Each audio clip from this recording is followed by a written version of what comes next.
cometí el error de forzar las cosas, de querer llevar a alguien a donde realmente no quería ir, ¿no? Donde decía, sí, yo quiero ser maestro, pero no ese tipo de maestro, no ese tipo de maestro que yo necesitaba. Entonces, es una pregunta ruda porque si te la contesto con total honestidad, tiene que ver mucho con el tipo de maestro que quieres ser y si estás dispuesto o no a estar ahí como papel del maestro. ¿Y por qué? Haz de cuenta. Puedes no tener las mejores habilidades técnicas. Ajá. A lo mejor no sabes trabajar por proyectos, a lo mejor no, tu planeación no es la mejor, pero tienes este elemento de visión, de ver al niño distinto, de querer cambiar el mundo, de vocación, de realmente querer hacer las cosas diferentes. Yo puedo enseñarte lo técnico, pero yo no puedo darte la vocación, yo no puedo darte la pasión, yo no puedo darte el interés en el niño. Eso yo no puedo darte. Eso ya lo tienes que traer.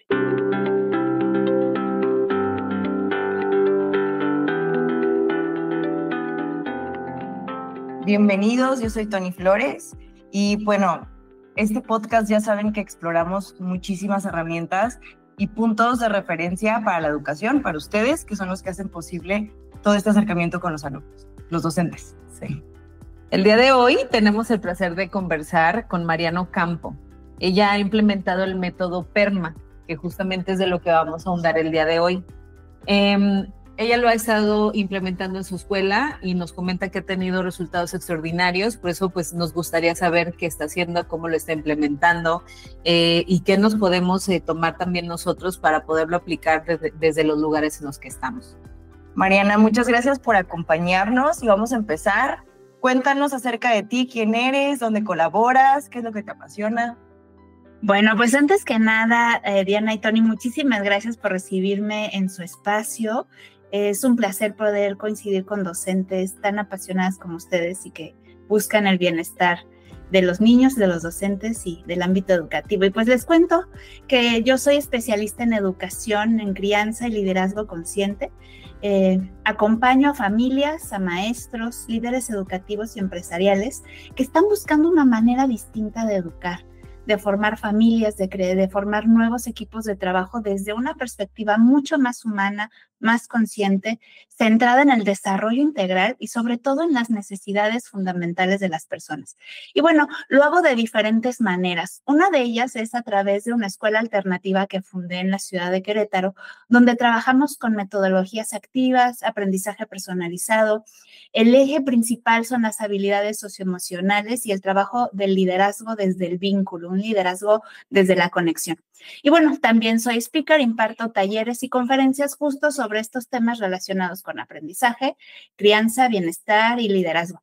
Finalmente, la realidad es que todo esto lo hago y me mueve porque mi misión es que más personas conozcan y aprendan que existen otras maneras de relacionarse, de crear vínculos, de estar, ya sea en la escuela, ya sea en la casa, ya sea en las empresas.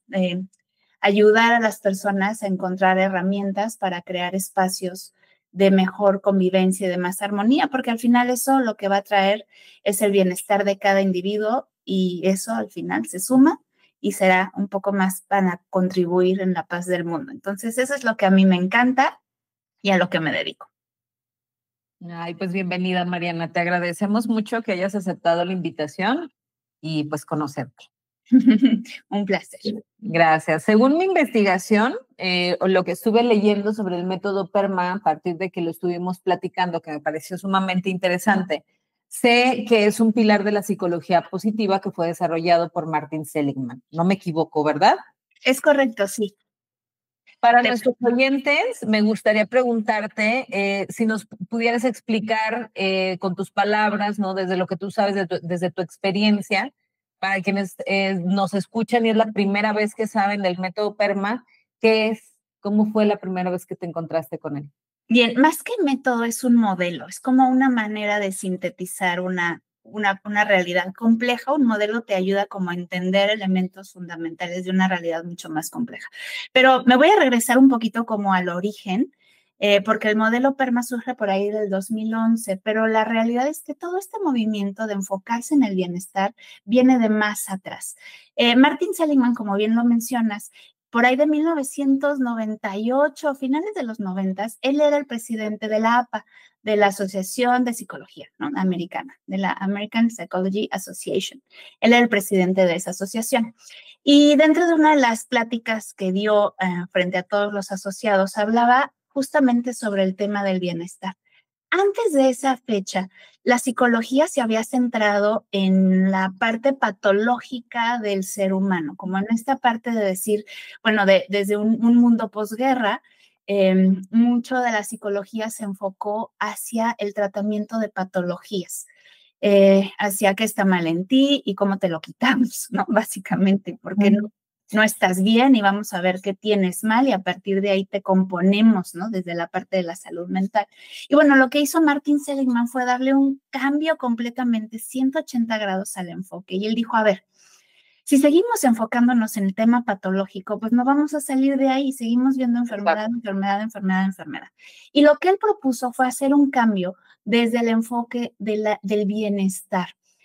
A la psicología positiva se le llama la ciencia de la felicidad.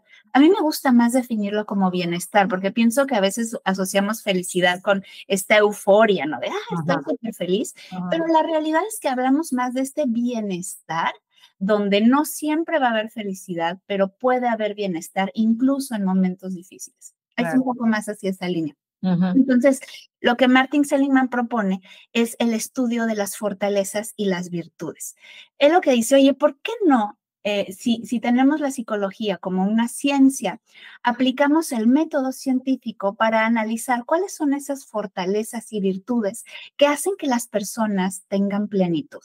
Y lo que se dedicó por muchos años es a investigar justamente a las personas que se considera que tienen bienestar, cuáles son los elementos que les hacen estar bien. Y la propuesta teórica de la psicología positiva es la posibilidad de replicar de manera intencional esos elementos en la comunidad, ¿no? Es decir, oye, si yo ya vi que las personas que tienen bienestar tienen en común esto que hacen, esto que producen en sus vidas, esto que tienen en sus vidas, pues vamos replicándolo para que la gente pueda generar bienestar en sus vidas. A mí lo que más me gusta de esta parte de la psicología positiva es que no es simplemente el club de los optimistas, ¿no? Porque a veces también la gente puede como desvirtuarlo un poquito por ahí del echaleganismo, del mismo tóxico. Y no es eso. Lo que hace la psicología positiva es que a través de estudios cuantitativos, porque mucho en psicología se manejó desde la parte cualitativa, ¿no? De estudios descriptivos, de entrevistas. No, aquí trabajaron muchísimo con la parte cuantitativa para hacer estos grupos de control y analizar antes y después de haber aplicado ciertas estrategias, ciertas herramientas de bienestar y hacer mediciones incluso a largo plazo. Y eso es lo que diferencia la psicología positiva de estas corrientes que solamente te inspiran a echarle ganas. Y para mí esto es muy importante porque la verdad es que hay ciencia. Todo lo que haces con psicología positiva lo puedes medir y puedes tener parámetros para tu toma de decisiones y a mí eso personalmente me encanta. Entonces, digamos que eso sucede en 1998, por ahí en esos años. Y luego Martin Seligman, él mismo, por ahí del 2011, escribe un libro que se llama Flourish. En este libro, él propone el modelo PERMA.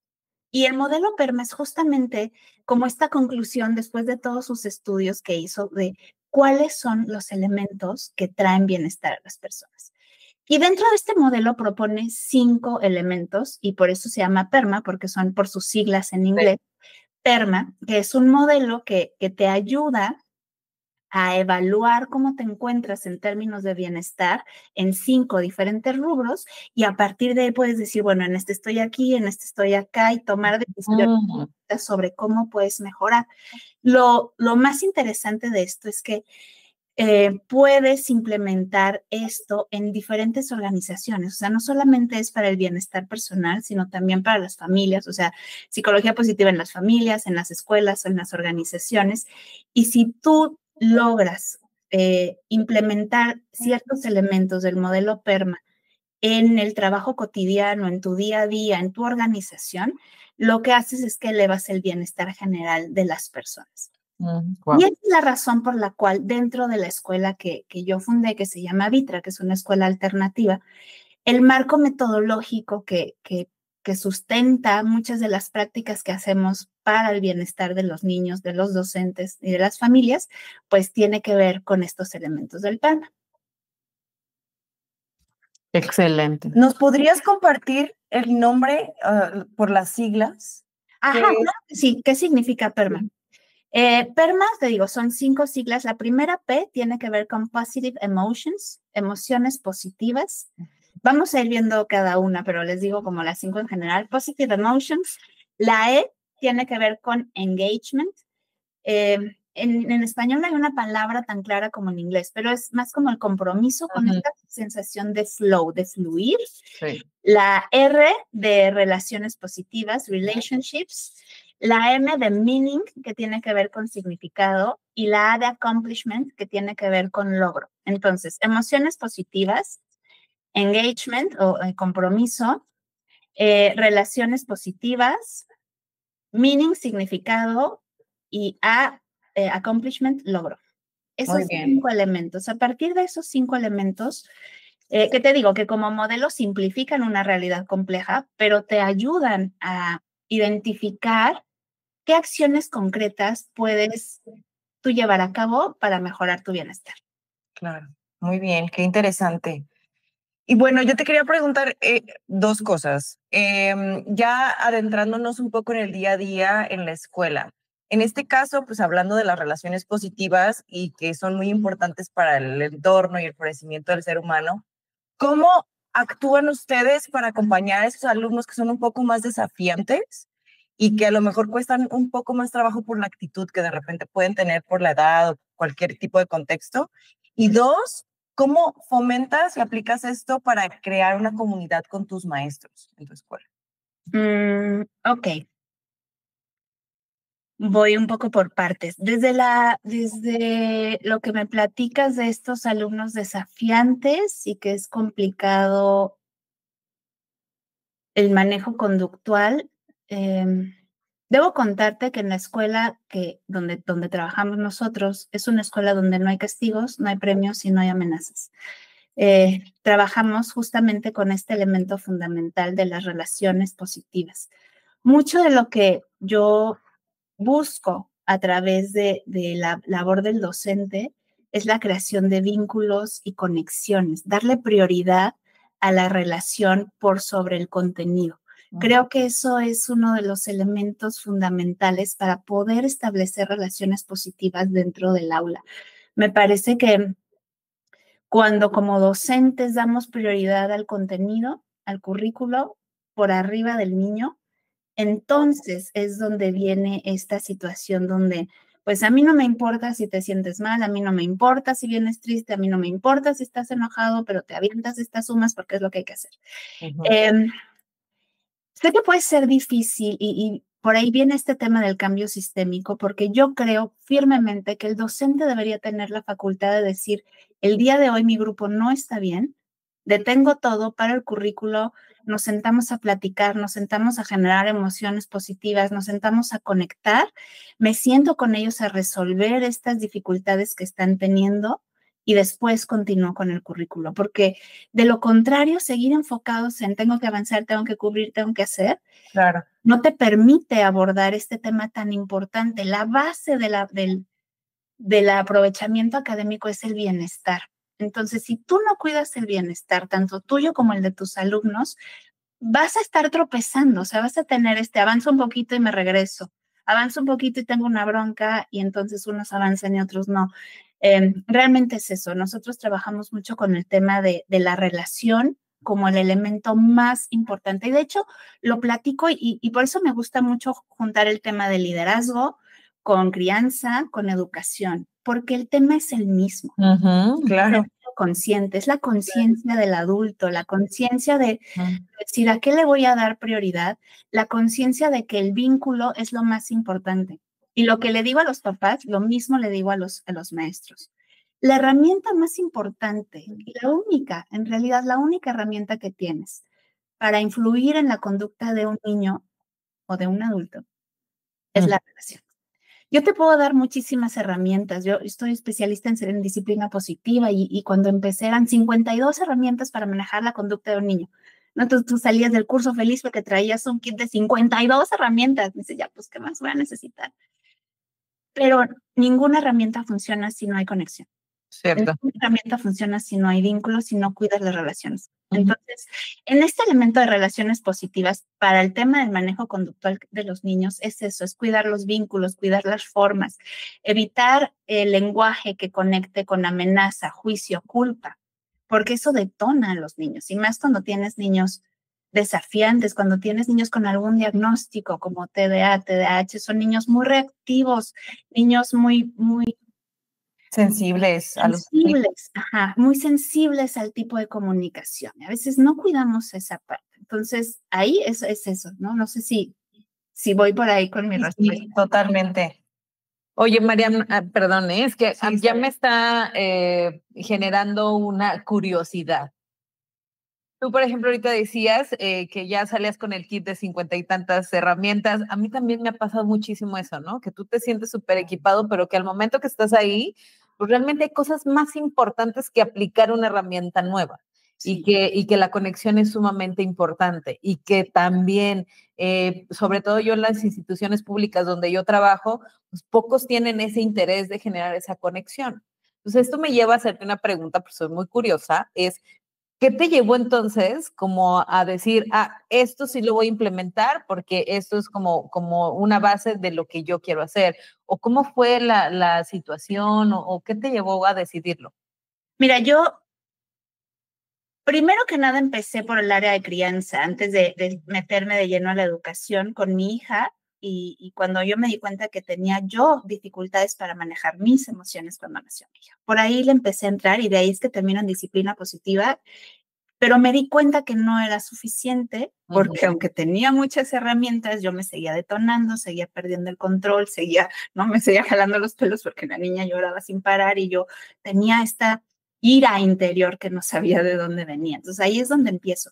Y tengo un camino de preparación en toda esta área y eventualmente llego a una certificación en psicología positiva.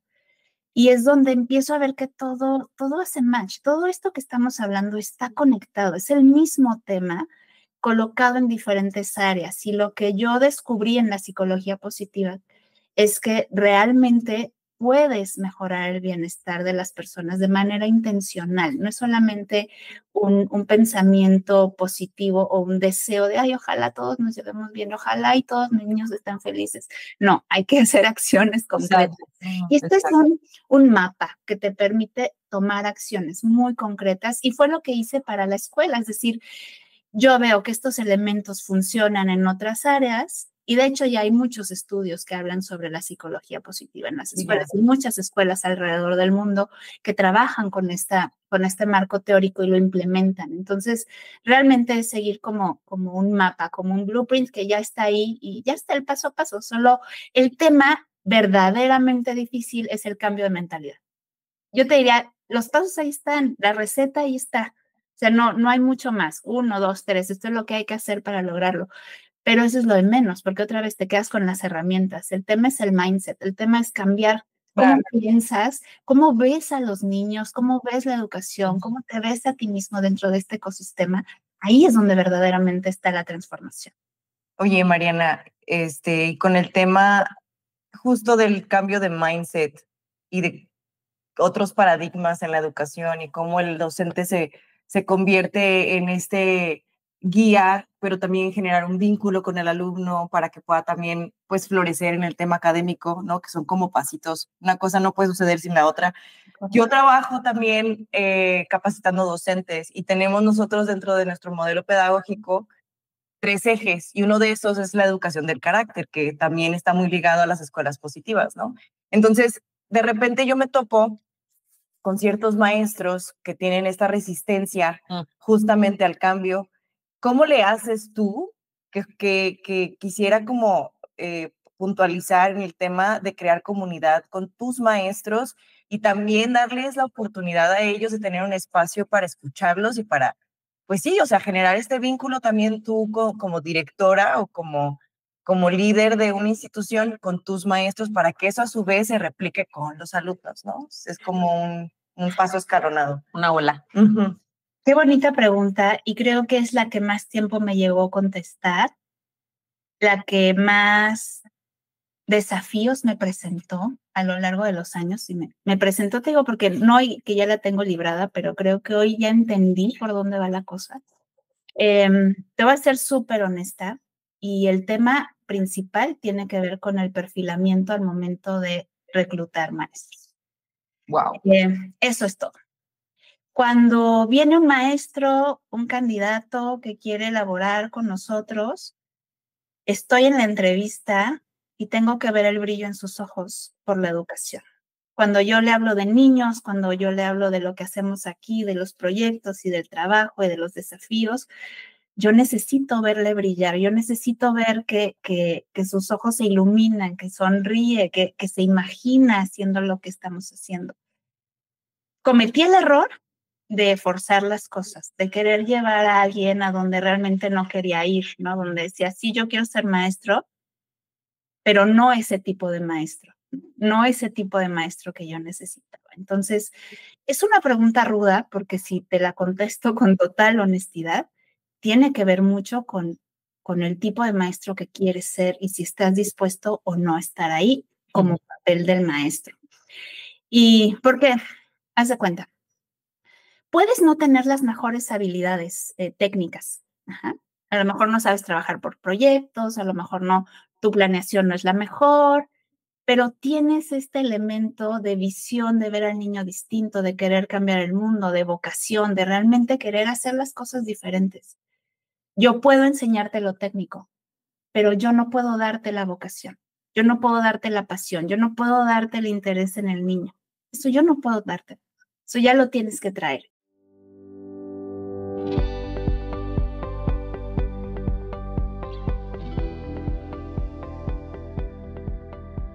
Soy Nayeli Félix, soy psicóloga, estoy haciendo una maestría en neuropsicología y educación. Me gusta mucho la apertura que tiene actualmente las personas y el lugar que se le está dando al neuropsicólogo, que es un área que es muy importante y que es clave en diversas áreas sociales. Pues por eso es que fundé COEM, Conocimiento y Emociones. COEM es un espacio psicopedagógico que brinda servicios para niños en sesiones de lectoescritura, pensamiento lógico-matemático, viernes de CT, talleres de psicoeducación y sesiones en línea para pacientes adultos. Los talleres de CT son muy padres porque son de psicoeducación, hacen los niños actividades lúdicas que son relacionadas al arte, entonces a través del arte vamos aterrizando a algunos temas como autoestima, educación sexual o alguno otro que algunos papás propongan, precisamente que estén atravesando por alguna situación como el bullying, alguna neurodivergencia. Entonces, eso es lo que hacemos en talleres de CT. Nosotros nunca les ponemos pantallas a los niños, jamás, ni para las sesiones de lectoescritura, ni para talleres de CT. Estamos muy comprometidos con que los niños no se sobreestimulen. Conocemos que también los papás de repente tienen situaciones en las que la vida cotidiana es muy difícil de sobrellevar y requieren ponerles un ratito la pantalla. Entonces, esa herramienta se la dejamos a los papás. Aquí pueden estar seguros de que ellos no van a ver ninguna pantalla, que van a estar trabajando, que van a estar teniendo conocimientos, que van a aprender, que van a estar felices y aparte que no se van a sobreestimular, y cuando lleguen con los papás ya van a poder tener ese ratito de relajo. En línea solamente trabajamos adultos y adolescentes. Entonces tenemos colegas, por ejemplo, que están en Ciudad de México, que estudiaron su especialidad en la UNAM. Y es muy padre que a través de la tecnología podemos tener alcance a terapeutas que tienen muchísima experiencia, este grado académico que a lo mejor en otras ciudades no tienen, y a través de COEM pueden alcanzarlo. Además de que el costo es súper accesible.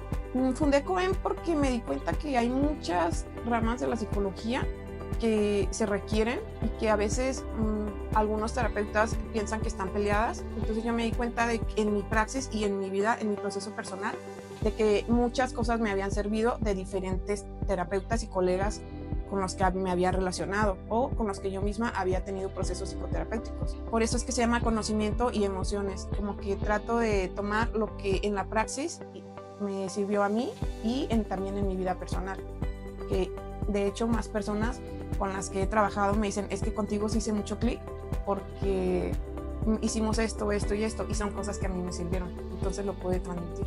Y también porque soy mamá y me gusta tener un espacio que también sea para niños. Entonces cuando llega otra mamá que pueda tener a lo mejor a su hijo aquí, porque de repente no pueden tener como un espacio donde dejar al niño, y puede dejar aquí al niño jugando y puede estar conmigo en sesiones, o que sepan que siempre hay un espacio para los niños. Los servicios en línea los sugiero mucho porque cuando el paciente se atreve a iniciar, aunque sea una sola vez su primer sesión en línea, ya se da cuenta de que sí se siente igual, de que sí le sirvió su sesión, de que se siente muy bien o que mejoró, o que también puede adquirir estas herramientas que se adquieren en la psicoterapia, aunque sea en línea.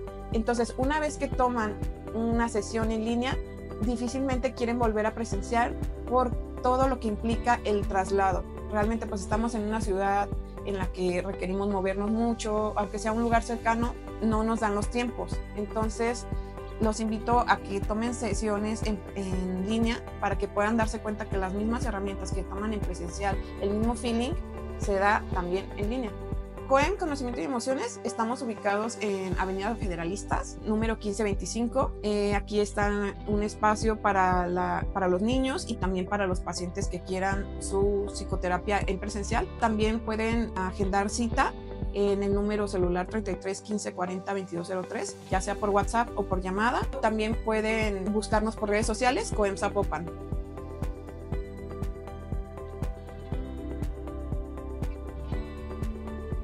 Y sobre eso yo como directivo construyo.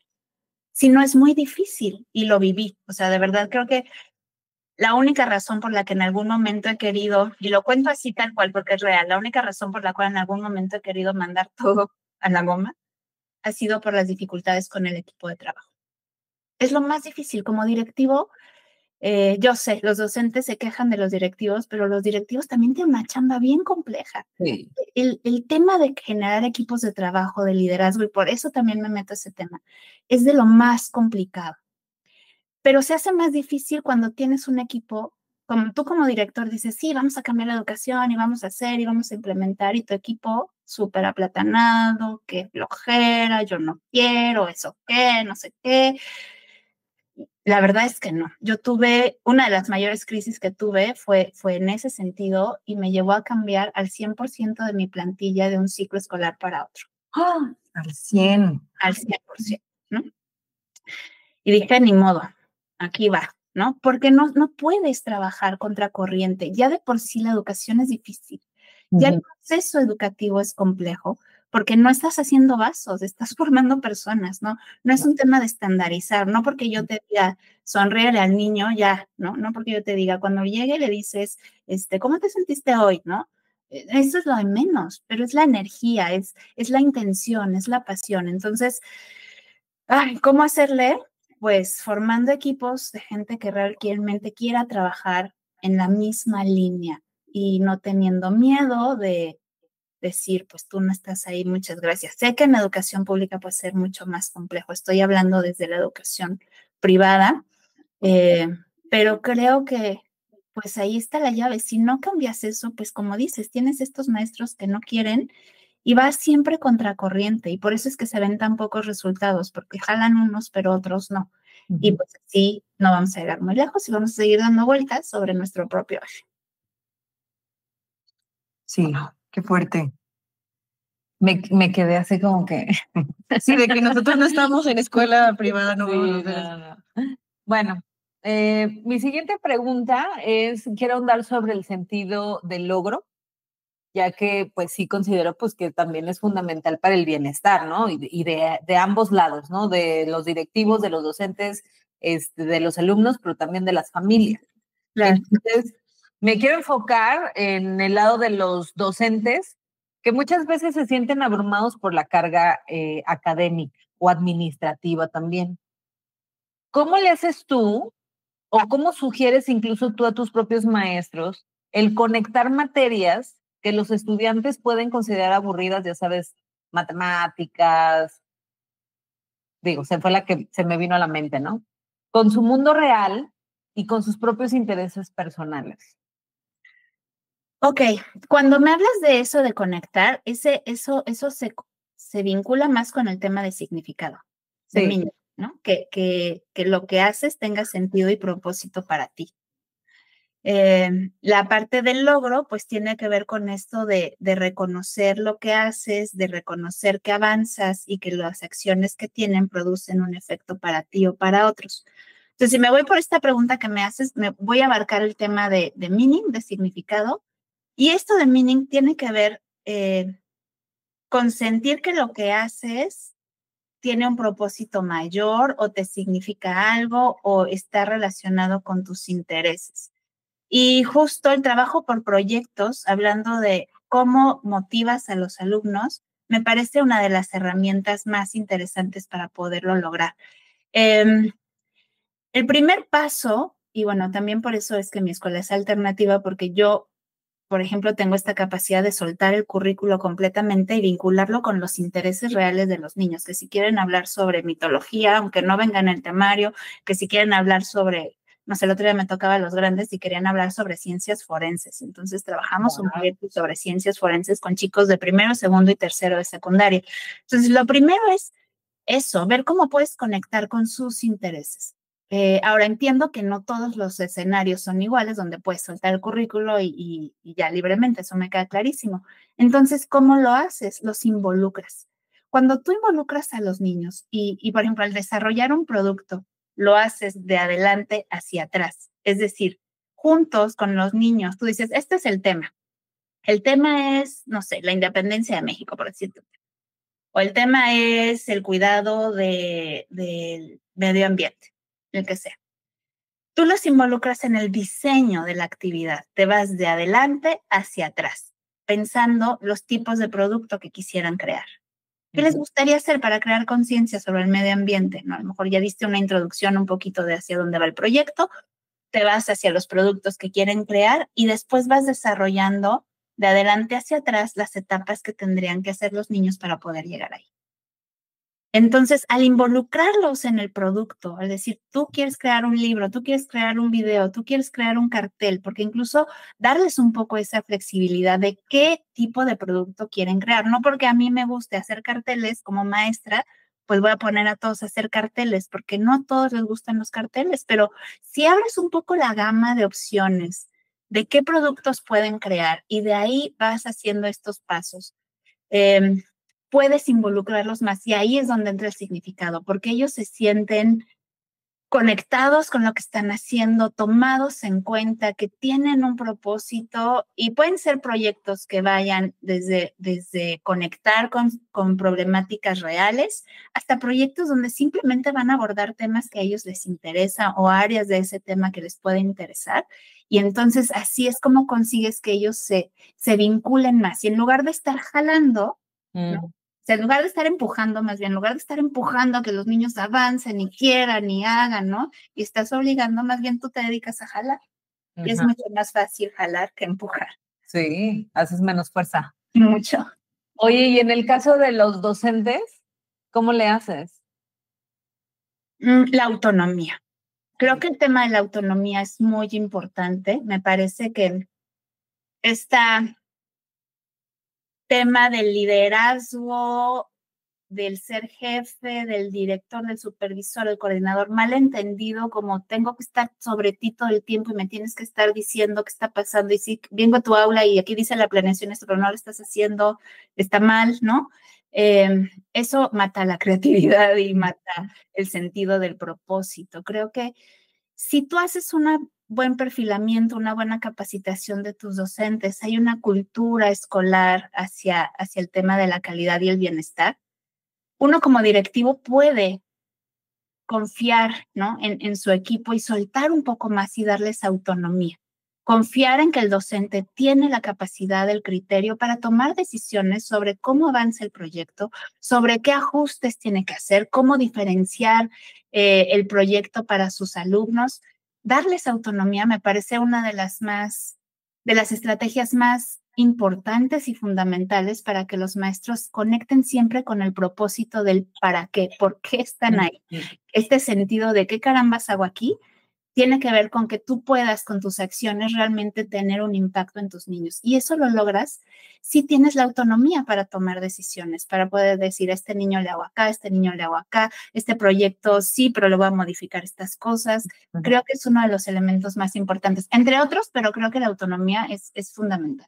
Bien. Tomando esto que dices de la autonomía con tus maestros y bueno, yo queriendo ahondar un poquito más en el compromiso y el flujo de cómo nosotros como educadores o directivos vemos y queremos que funcione nuestra escuela y como dices que hay como mucha libertad para poder jugar con el contenido y basarnos más bien en lo que les interesa a los alumnos aprender.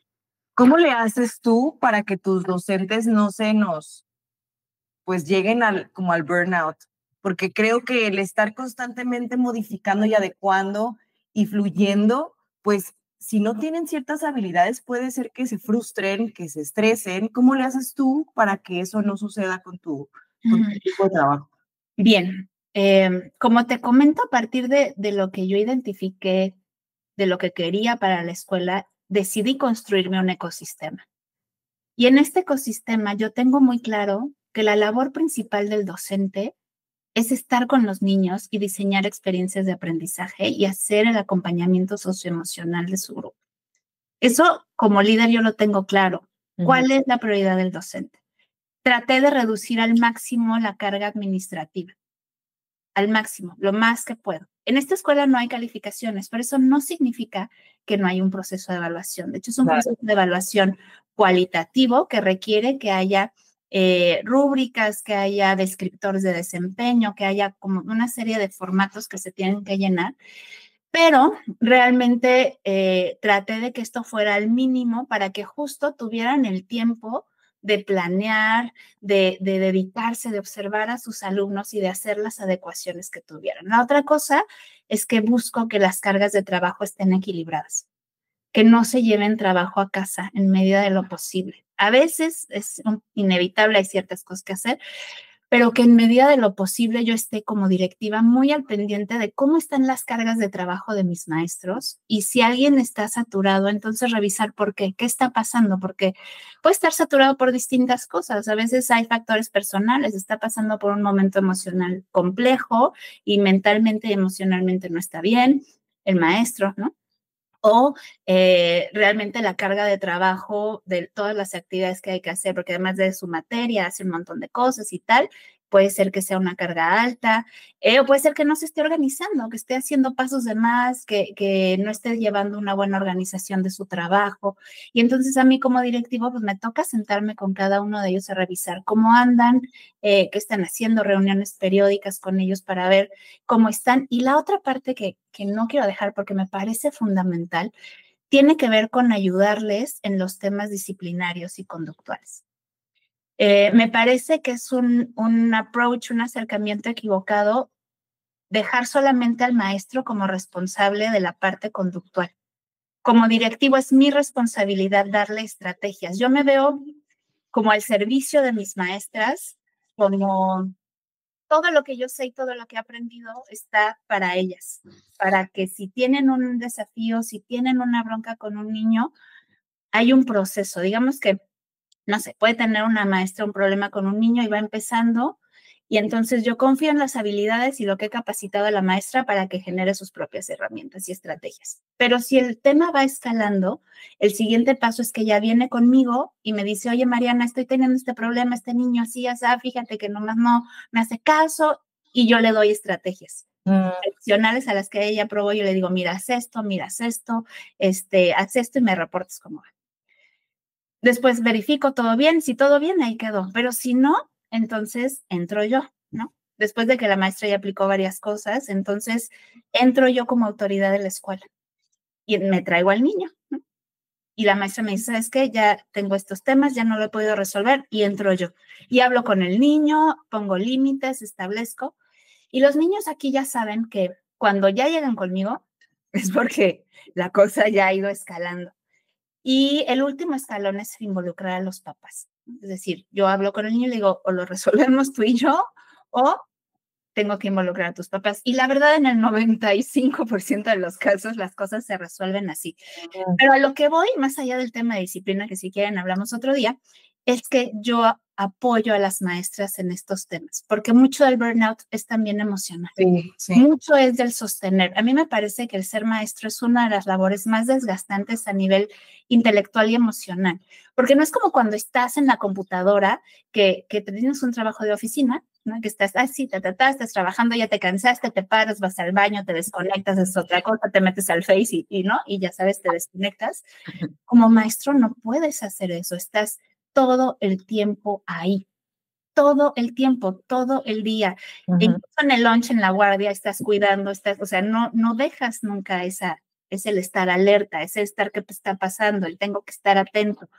Es súper desgastante. Entonces, cuando un maestro tiene que abordarlo solo, cuando no hay un sistema que le apoye, cuando verdaderamente hay chicos muy desafiantes, hay situaciones conductuales muy complejas y no tienen en quién apoyarse, pues yo siento que eso es uno de los elementos más grandes del burnout, además de toda la carga administrativa, pero eso es verdaderamente muy pesado.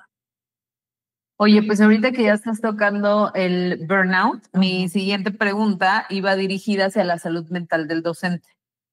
A mí me gustaría, por ejemplo, escucharte, decirle, por ejemplo, a un docente que apenas nos está escuchando, apenas está conociendo sobre el PERMA, apenas está viendo cómo tú capacitas, manejas, haces dentro de tu propio ecosistema, ¿no? Dentro de la escuela que tú has creado. ¿Cuál sería la recomendación más simple que le darías a un docente si él quiere empezar, por ejemplo, mañana mismo a investigar y a saber qué hacer con el PERMA dentro de su aula? Creo que hay dos cosas importantes sobre las que yo trabajaría y son dos elementos, déjame ver, sí, dos principales. El primero son las emociones positivas.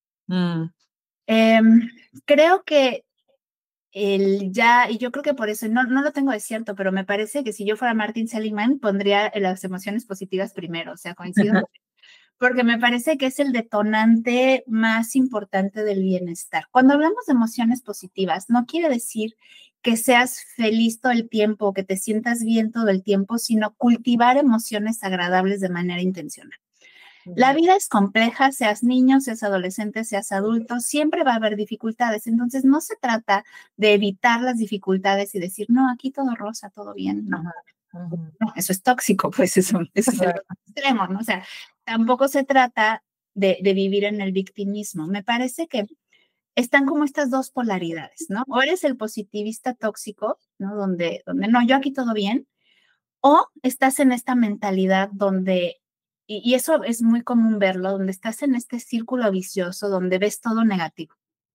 Ya sabes, esas personas que todo mal, están todo el tiempo en la queja, cualquier cosa que pasa le están viendo el lado negativo, si les dan, no sé, del día del maestro les dan un dulce, este dulce, come este dulce, ¿no? No, sí, ya sabes, cualquier cosita es, todo lo ven mal y de todo se quejan. Si tú logras salir de ese loop, si logras cambiar tu mentalidad, entonces las otras cosas van a empezarse a acomodar, porque no tiene que ver con lo que sucede, sino cómo tú lo interpretas y tú lo vives. Y para esto, este tema de las emociones positivas es fundamental. De hecho, los estudios dicen que la proporción debe ser 3-1, es decir, por cada emoción negativa que tú tienes, debes buscarte 3 positivas que la contrarresten. Wow. Entonces tendrás equilibrio, haz de cuenta, no se busca que estés todo el tiempo feliz, sino que minimices el impacto de lo negativo, que logres equilibrar un poco la balanza, porque si tú estás del lado del tóxico que ve todo mal, aunque te pasen cosas buenas, no las ves, no logras verlo porque todo está mal. Entonces el tema es como vas nivelando de manera que las emociones positivas en tu vida sean mayores. Y la realidad es que esto se puede entrenar. Cosas como la gratitud, la esperanza, el gozo, la serenidad, la calma. Es como reeducar tu mente, como reeducar el foco emocional y ver en una situación que te está sucediendo, y es muy fácil, o sea, ante una dificultad que tienes, ¿hacia dónde te vas? te vas hacia la queja, te vas hacia todo está mal o te vas hacia un lado más optimista. Aquí entra dentro de la psicología positiva la parte del optimismo. Y el optimismo no es solamente decir, ay, todo va a estar bien. No, es como ver y buscar siempre el lado de crecimiento, el lado de qué más hay para mí, qué hay de aprendizaje, qué puedo obtener. Y hay estrategias concretas. Y tú me dices, ¿qué le recomendarías a un maestro concretamente? Mira, una estrategia muy fácil es cómo empiezas tu mañana. Y no me refiero a ponte a meditar, y así, porque no todo el mundo tiene esa disciplina, pero simplemente ponte una canción alegre, ponte una frase en el espejo que te motive, que te conecte con emociones positivas, desayúnate rico, algo que te guste, ¿no? Empieza bien tu día. A partir de ahí puedes arrancar un poco mejor. La gratitud. De hecho, hay estudios que comprueban que la gratitud es una de las herramientas más poderosas para poder transformar tu día, tus emociones y hacerlo constante, un reto de gratitud. Agárrate 21 días, agradecer en la mañana y en la noche, qué cosas tienes para agradecer y a lo mejor empiezas con Hay que cosas. hacer un diario de gratitud. Sí. De gratitud, cosas muy básicas como por la comida, por mi cama, ¿no? Así los niños así empiezan. Nosotros, por ejemplo, con los niños eso hacemos todos los días, llenar un diario de gratitud. Y vas profundizando, porque después se te acaban las cosas superfluas. Claro, sí. Tienes que ir profundizando y viendo cosas más profundas y conectar con esas emociones. Y eso es un hábito. Pensar o al final del día pensar qué hiciste bien, qué te hizo sonreír, qué te hizo sentirte bien. Algunas personas detractoras de esto de la psicología positiva lo ven como estas hacks mágicos o como del club de los optimistas, pero la verdad es neurociencia. El tema es cómo generar estos neurotransmisores que elevan tu bienestar. Y son cosas muy concretas que se ven como cursis tal vez para algunos, pero que desde el lado científico tienen un porqué, un porqué funciona. Cierto. Sí, justo te escuchaba hablar acerca de estas fortalezas que tenemos. Nosotros le llamamos fortalezas en el modelo educativo, que tiene que ver con la educación del carácter, que son 24, donde viene la gratitud, la perseverancia, bueno, son varias, ¿no? Y nosotros en el día a día, a lo que le pedimos a los maestros, que cuando vayan a hacer un acercamiento con el alumno, se le llama micromomento, cuando tienes que reforzar ciertas actitudes o ciertas fortalezas para poder llegar a esto que tú mencionas, que es buscar la manera de que sea un flujo, ¿no? Constante. Y ya después de un rato de estarlo haciendo de manera a lo mejor mecánica, como estar llenando un diario de gratitud, se hace un hábito, ¿no? Y ya te comportas y ya lo haces parte de tu vida. Qué bonito. Bueno, ahora yo quiero hablar un poquito de la implementación de, bueno, mencionas que no es metodología, ¿verdad? Decías que era como un enfoque. Es un modelo, sí. Un modelo. En este caso, lo que tú has observado en tus escuelas, cuando has intentado como introducir esto a nuevos maestros que a lo mejor nunca habían trabajado con este modelo, ¿cuáles son los errores más comunes que tú has visto que suceden y cómo podemos evitarlos en el caso de que haya algún maestro interesado en aplicarlo en sus escuelas o en su aula? Ok, qué pregunta tan interesante. Déjame pensar. Los errores más comunes al implementar el PERMA. Me parece que tiene que ver uno con hacer a los niños experimentar esta sensación de logro. Creo que si eres como muy del lado tradicional, pues te vas a ir hacia un lenguaje más orientado al producto y menos orientado al proceso. Ajá. Entonces vas a decir, ay, qué bonito te quedó, ay, no, esto está muy mal, corrige. O sea, como vas a evaluar el producto y no vas a acompañar y a valorar el proceso. Y creo que eso es uno de los cambios de chip más importantes que hay que hacer para poder experimentar a los niños esta sensación de logro, porque cuando tú llenas de elogios, cuando tú le dices, ay, qué lindo, ay, qué inteligente, ay, qué guapo, pues está padrísimo, pero eso se agota. O sea, los niños no son tontos y claro que se dan cuenta de que el dibujo no les quedó padre, que no están pudiendo, pero tú insistes como en decirle, ay, tú muy bien, ¿no? Pero no, la realidad es que no muy bien, hay cosas que hay que mejorar. Pero si tú agarras un acercamiento más hacia la retroalimentación, hacia el feedback, hacia siempre es posible mejorar, hacia, mira, esto te quedó padre, o mira, yo he visto cómo, por ejemplo, el otro día me pasó con una niña que me mostró un dibujo que hizo y el coloreado así, ya sabes, todo al aventón.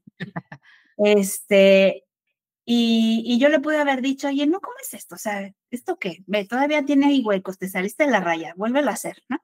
Entonces, puedes hacerlo así, o puedes decirle, oye, mira, fíjate, este dibujo de aquí, en el mismo dibujo había un cachito que estaba súper bien coloreado.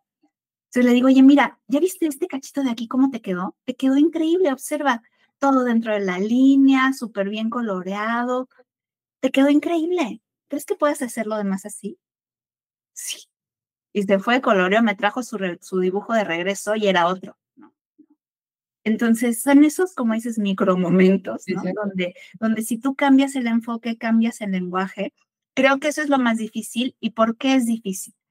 Porque fuimos educados desde el juicio, la culpa, la vergüenza, y es lo que utilizamos para influir en la conducta de los demás. Te hago sentir culpable, te hago sentir vergüenza, te juzgo, y entonces sí, produce resultados, porque es real, esos tres elementos producen resultados en el cambio de conducta, pero no por la razón correcta. Entonces, realmente el tema es cambiar tu visión de cómo puedes influir en los niños, cómo los haces sentir el logro, y ahí. Pero sí he tenido casos de gente que no lo logra, pues, o sea, que además después de tener capacitación, porque sí requiere un proceso de formación, porque no lo traemos. Claro. Es algo que la mayoría de los adultos no vivimos, por lo tanto no conocemos, por lo tanto tenemos que recablear nuestro cerebro. Y sí he conocido docentes que no, o sea, esto del recableado no fue lo suyo y pues no funcionó.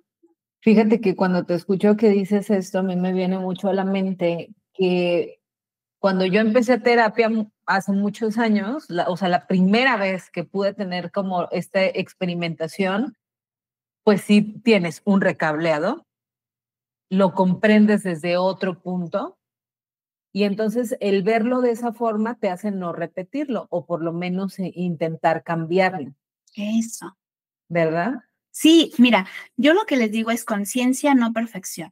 O sea, no te va a salir el 100% de las veces. A mí no me sale el 100% de las veces. O sea, y tengo que reconocerlo que mis chips y mis improntas ahí están. Las he trabajado y que hoy soy más consciente y que a partir de la práctica sí logras ya de manera natural usar un lenguaje distinto, una energía distinta. No siempre te va a salir, pero en un 70, o sea, que te busques acercarte al 70, ¿no? Un 70-30, un 80-20, es suficientemente bueno. No es un tema de perfección, es un tema de conciencia y de cada vez de manera más consciente buscar cambiar tu lenguaje, buscar cambiar tu energía de manera intencional. Por eso es que la psicología positiva habla de medidas intencionales. Ay, Mariana, pues ha sido una conversación increíble. Ya estamos entrando al cierre de nuestra entrevista, la cual considero que ha sido muy valiosa, Sí, ¿verdad? mucho. Para nuestros oyentes que quieren conectar contigo, ¿dónde pueden encontrarte? ¿Cómo le hacen? Me pueden encontrar en redes, estoy como Mariana Ocampo MX, me encuentras así en Facebook, en Instagram, que es donde más publico y comparto contenido que tiene que ver con esto que platicamos hoy y mucho sobre los temas que abordo de crianza, liderazgo, educación alternativa. Ahí me pueden encontrar. Yo nada más quería hacer como un comentario para todos los docentes que nos están escuchando, que de repente esto es nuevo y que se sientan intrigados y quieran investigar más y que a lo mejor digan, uy, no, pues es que qué complicado cambiar todo el paradigma y el mindset. Sí se puede, poco a poco. No se trata de hacerlo todo perfecto a la primera, o sea, no podemos, como justo decía Mariana, pues venimos nosotros programados con ciertas características que si bien no es imposible cambiarlos, lleva su tiempo, entonces tener paciencia, pero sí se puede, lo digo de experiencia, la verdad también, Sí, como maestra y como ser eso. humano, somos personas que pues venimos caminando pues por un lar y decidimos hacer los cambios y ahorita estamos acá pues tratando de hacer las cosas mejor. Sí. Pues si este episodio les ha inspirado a aplicar el método PERMA en tu vida, en tu aula, por favor ayúdenos a compartir, que esta información llegue a más docentes, que puedan pues cambiar su mindset, que puedan hacer las cosas diferentes, que se inspiren con Mariana, que la busquen, que sigan su contenido, la verdad es muy bueno. Y pues nos vemos en el próximo episodio. Sí, muchas gracias, Mariana. Nos vemos. Gracias a ustedes y nos vemos pronto. Gracias. Les recordamos que nos sigan en nuestras redes sociales. Acuérdense que estamos en todas como @docente.podcast. Y pues el link estará activo para que puedan observar la entrevista completa con Mariana. Mariana, muchas gracias por estar con nosotros. Gracias, un gusto. Recuerden de mandarnos mensajito, escríbanos qué les pareció, qué quieren escuchar, si tienen alguna pregunta puntual para Mariana también, aquí con muchísimo gusto se las pasamos. Y pues ustedes que nos vieron y nos escucharon, ¿les gustó? ¿Qué les pareció? ¿Cómo se sintieron? Déjanos sus comentarios. Saludos. Y recuerda, cuidarte no es egoísmo, también es responsabilidad. Cuidar de ti es un acto revolucionario. Hasta la próxima. Bye. Gracias por acompañarnos. No olvides suscribirte y seguirnos en redes sociales para más contenido. Acompáñanos en el próximo capítulo. Docente Podcast es una producción de Latido Media.